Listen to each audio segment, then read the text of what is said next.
Bonjour, bienvenue sur le podcast de Ma Révolution Pro, le podcast qui vous aide à sauter le pas de la reconversion professionnelle en vous proposant les meilleurs outils du développement personnel, des témoignages inspirants et des conseils d'experts.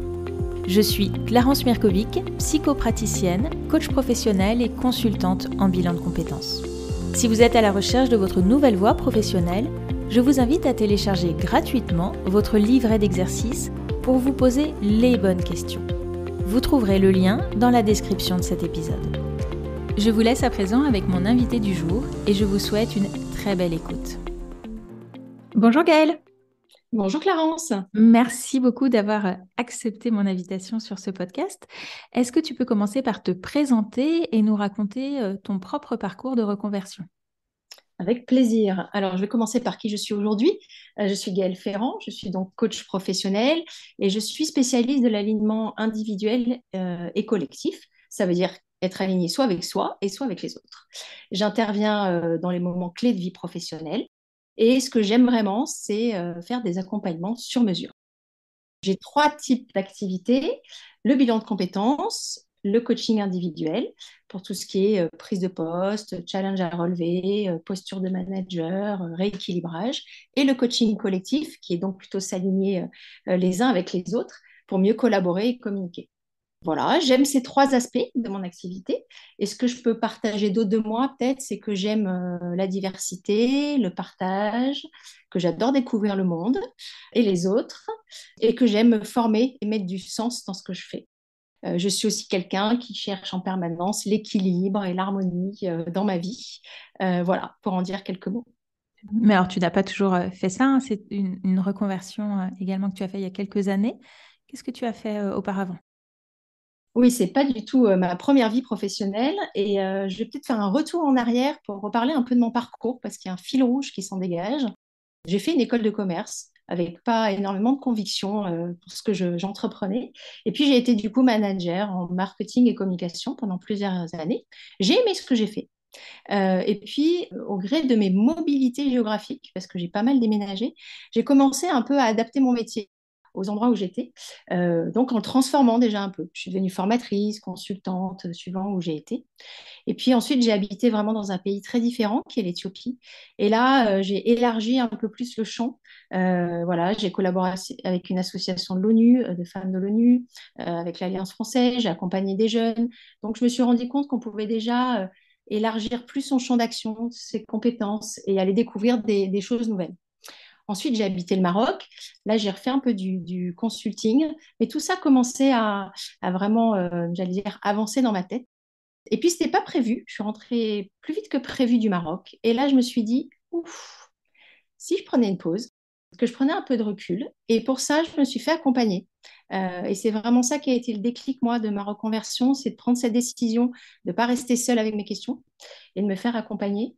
Ça m'a permis de redéfinir de quoi j'avais besoin, ce que j'avais envie, qui j'étais. Et puis aussi d'aller confronter des idées à la réalité. J'ai interrogé plein de gens, j'ai rencontré plein de différents professionnels pour enfin ensuite me dire, allez, j'y vais, j'ose. Je me lance dans mon projet. Ce fil rouge dont je vous parlais tout à l'heure, c'est finalement, je me suis rendu compte que dans tout ce que j'ai fait comme manager, formatrice ou consultante, même avec mes clients, j'aimais accompagner. Accompagner à faire grandir, voilà, à soutenir, à donner confiance. Et finalement, c'est ça qui est devenu le cœur de mon métier, puisque le coaching professionnel, c'est vraiment ça qu'il y a dedans. Finalement, pour me mettre en action, je me suis d'abord reformée. J'ai passé une année à me former au coaching professionnel, à la PNL, voilà, au bilan de compétences. Et depuis, je continue toujours à me former parce que c'est aussi quelque chose que j'aime beaucoup pour continuer à progresser, voilà, dans ma pratique.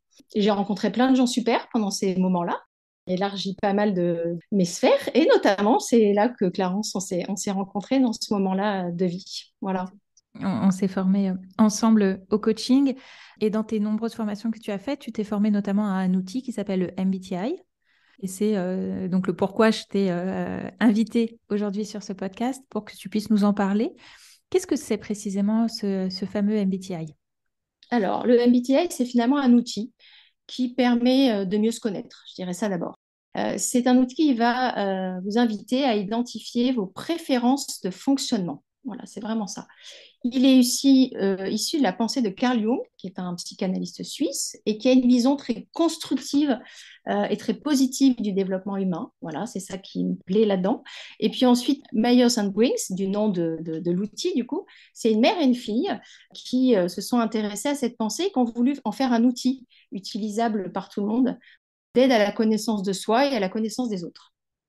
Finalement, cet outil, c'est pas quelque chose qui va vous mettre une étiquette, mais plutôt qui va vous permettre de comprendre des points différenciants que vous avez par rapport à d'autres gens.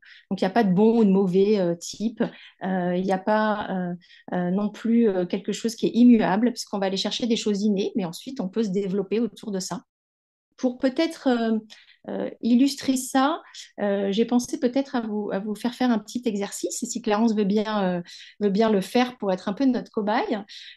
Avec plaisir.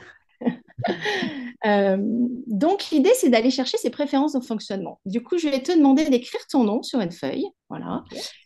et de signer, Donc, j'écris mon prénom et je signe, c'est ça? et tu signes. Ok, c'est fait. Voilà. De faire la même chose ensuite avec ton autre main. Ok. Alors, attends, je change ma feuille de côté. Donc, moi, je suis droitière. Donc là, j'écris avec la main gauche, c'est ça? Exactement. Ok. Alors, beaucoup moins facile déjà, hein.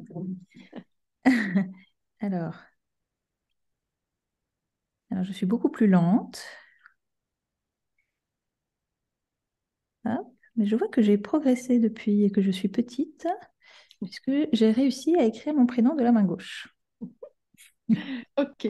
Donc l'idée, comme tu l'as dit naturellement, tu as dit c'est moins facile, même j'ai progressé, mais je suis quand même plus lente. Ouais. Voilà. Donc l'idée, c'est de voir vraiment que dans la différence de ces deux expériences avec ta main droite, toi, parce que c'est ta main préférée, bah, Ouais. c'est facile, tu ne te poses pas de questions. En quelques secondes, tu as écrit ton nom, tu as signé, tu n'as même pas besoin de réfléchir pour le faire. C'est C'est une juste. action dans laquelle tu as du talent naturel, bon, même si l'écriture, on l'apprend. Et ta main gauche, comme tu l'as dit, tu arrivais à le faire, mais ça te demandait plus d'efforts, de concentration. Mm. Voilà. Mais imagine que tu te casses la main droite, bah, tu vas progresser de la main gauche, tu vas écrire de mieux en mieux. Mais si ta main droite va mieux, naturellement, tu vas retourner écrire de ta main droite. Voilà. C'est fort Donc, probable. Mm. voilà. Nos préférences ciné, c'est vraiment ça. C'est aller chercher où est-ce qu'on a nos mains droites, là où c'est facile, naturel, aisé, et où souvent on a plus de talent. Voilà. Mm. Ça ne veut pas dire qu'on n'est pas capable de faire autrement. Voilà. Tout le monde peut utiliser toutes les préférences, mais on a nos préférés. Mm. Alors, quand tu parles de préférences, c'est des préférences par rapport à quoi? Sur quelle thématique, par exemple? Je ne vais pas vous parler de tous les types, il y a 16 types du coup, psychologiques dans le MBTI, mais on va aller voir 4 dimensions plus précisément, dans lesquelles on va aller voir quelles préférences on a dans ces dimensions. Alors, la première, c'est d'où on tire son énergie, qu'est-ce qui nous apporte de l'énergie, et aussi naturellement vers où on la dirige, vers où on est naturellement attiré à mettre notre énergie dans la vie. Ça, c'est la première dimension, donc autour de l'énergie. La deuxième, c'est quel type d'information on utilise spontanément et aussi à quelle information on fait confiance naturellement dans la vie. Donc, je rentre quelque part. Quels sont les types d'informations qui attirent mon attention? La troisième, c'est le processus de décision. Comment on fait pour prendre ces décisions? Et chacun des processus différents.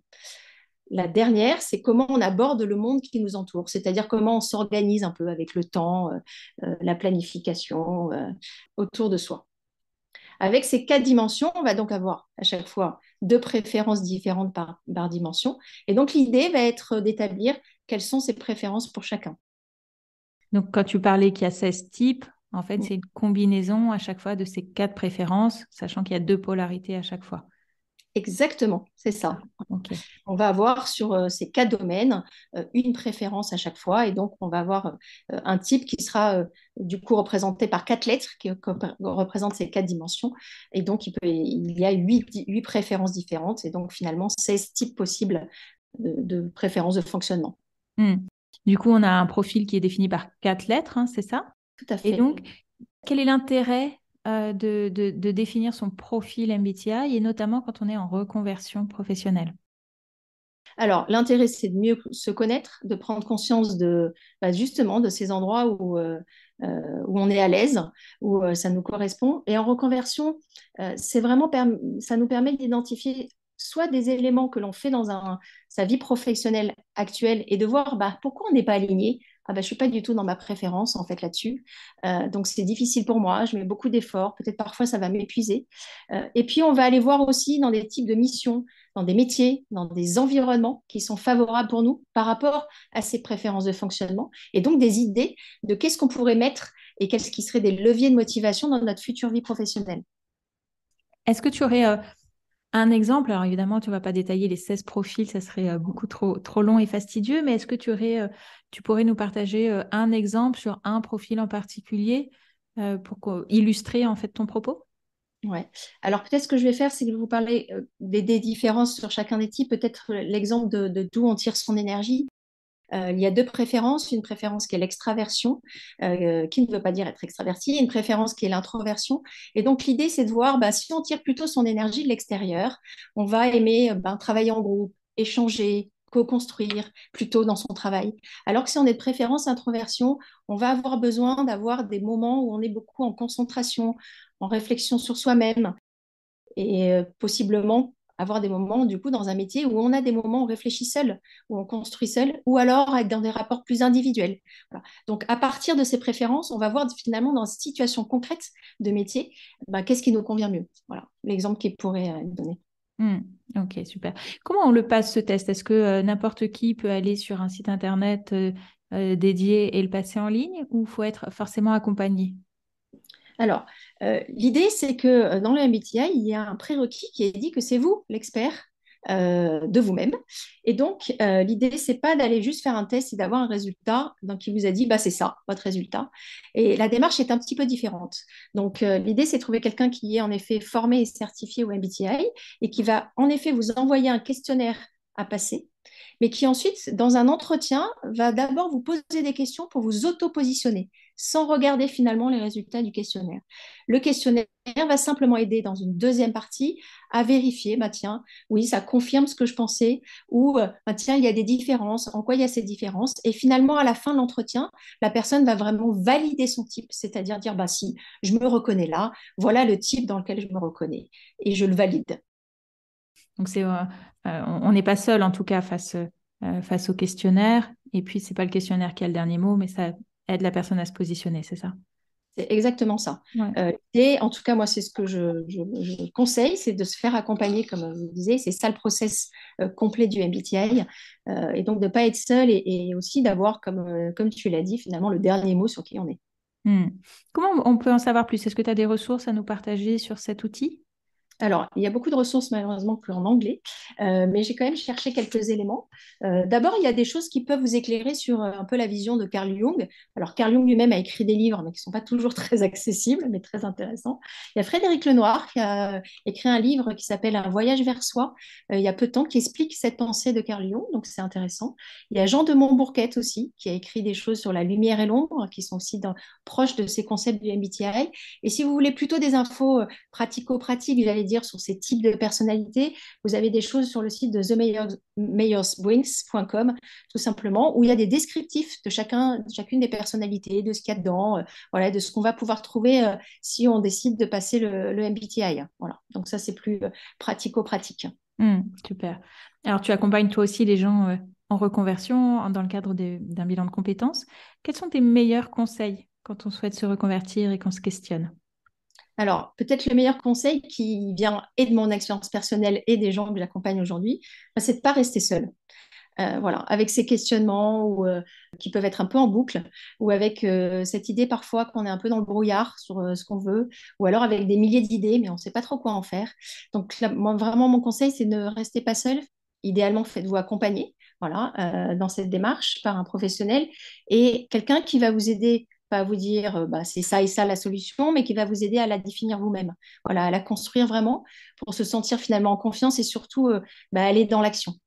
Peut-être mon deuxième conseil, c'est de d'aller dans la réalité. C'est-à-dire d'un moment donné, quand on a des idées, des projets, d'aller les confronter en discutant vraiment avec des gens dont c'est le métier, aller voir différents environnements de ce métier-là pour vraiment avoir la connaissance terrain, j'allais dire, de la réalité. Je dis souvent, finalement, prenez le temps de passer ce premier temps de préparation, de vous connaître et de construire ce projet et de le valider ou le confronter, parce que ça vous fera gagner beaucoup de temps après, finalement, dans la mise en action. Savoir en perdre pour en gagner. Exactement.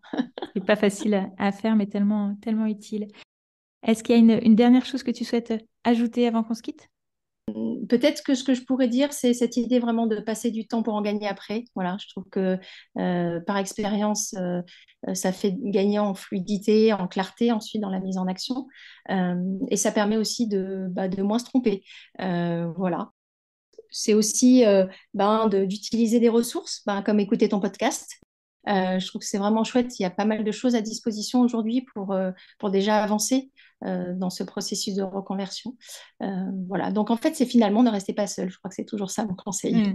C'est ça, qu'on aille chercher des ressources extérieures Ouais. ou plus individuelles, enfin, dans un accompagnement Ouais. plus personnalisé. Mais Mm. si on veut te contacter pour un accompagnement en bilan ou passer le MBTI, par exemple, où est-ce qu'on peut te joindre et suivre tes actualités? Alors, vous me retrouvez sur LinkedIn, Gaëlle Ferrand, voilà. Par mail aussi, gaëlleferrandpro@gmail.com et aussi sur mon site internet gaëlleferrand.fr. Super. Merci beaucoup, Gaëlle, pour cette présentation de cet outil qui est le MBTI. À bientôt. Merci. Merci Clarence et à bientôt. Au revoir. Merci d'avoir écouté cet épisode jusqu'au bout. Si ce podcast vous plaît, je vous remercie de bien vouloir lui laisser une note 5 étoiles ainsi qu'un commentaire sur votre plateforme d'écoute préférée. Cela permettra à d'autres de le découvrir. Et si vous souhaitez en savoir plus sur le bilan de compétences, vous pouvez prendre rendez-vous pour un entretien gratuit et sans engagement en cliquant sur le lien dans la description de cet épisode. Je suis également à votre disposition pour un accompagnement thérapeutique si vous vivez une période de grande fragilité suite à un burn-out ou si vous traversez de fortes turbulences liées à une crise existentielle. Contactez-moi pour plus d'informations ou pour prendre rendez-vous.